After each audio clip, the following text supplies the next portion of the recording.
For this episode, I'm profiling a station in East Belfast that hopefully a few of you won't know was there.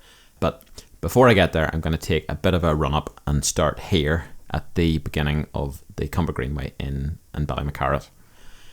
Believe it or not, this little wall was once part of a bridge that carried the main line over D Street, in contrast to its opposite number, which carried the Bangor branch under it and alongside the Sydenham Road in the days before we had the bypass, when Sydenham Road actually was the road to Sydenham.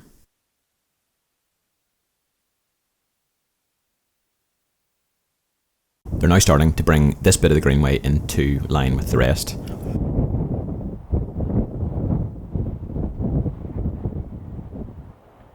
And here at Conswater Street is where the railway crossed the river.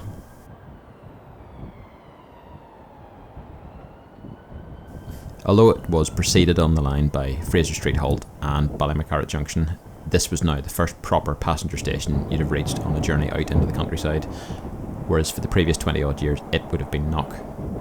It's also the first station I've covered that is both on the Comber Greenway, ironically Comber isn't, and sadly has no original buildings standing. So, approaching from Belfast, it wouldn't have been long before you crossed the famous Hollywood arches that spanned the Hollywood and Upper Newtonards roads.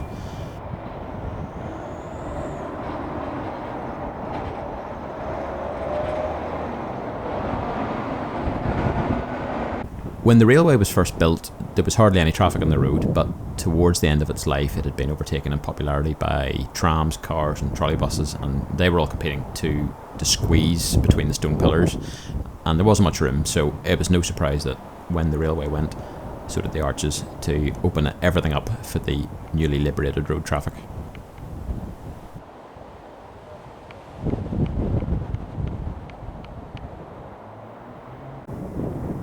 And except for this tiny little remnant at the back of Arches carpets, that's all that's left of them these days.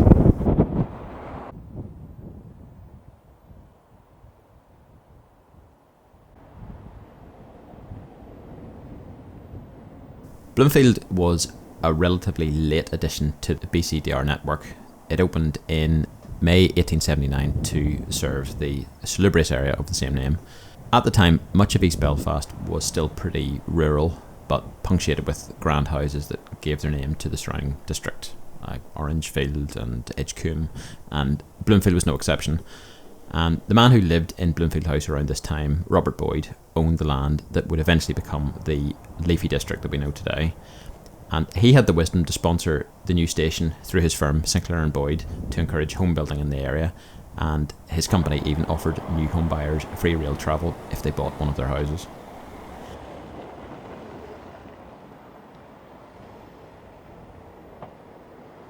And before long, the red brick villas began to spring up on Cypress Avenue, which of course was later immortalised in song by local boy Van Morrison.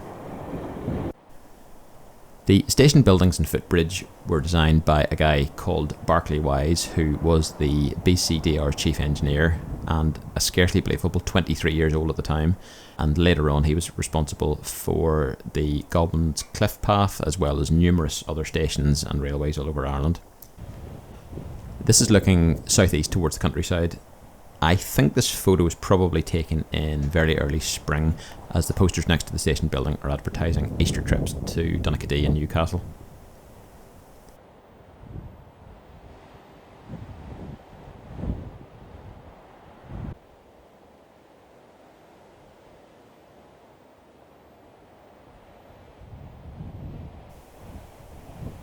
This level crossing is exactly where the current pedestrian crossing is, and as I've already said, the area was not fully urbanised in those days. Look at the cows patiently waiting for the train to Belfast, which is just visible at the right of the photo.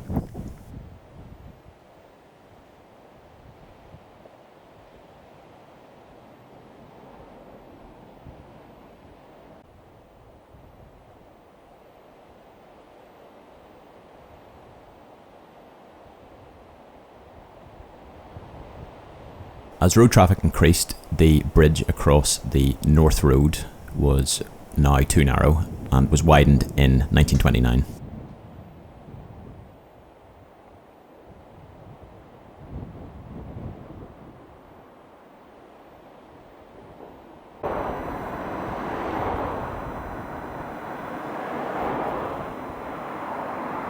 Like the rest of the line to Cumber, Bloomfield was closed in April 1950 and the rails were lifted 3 years later.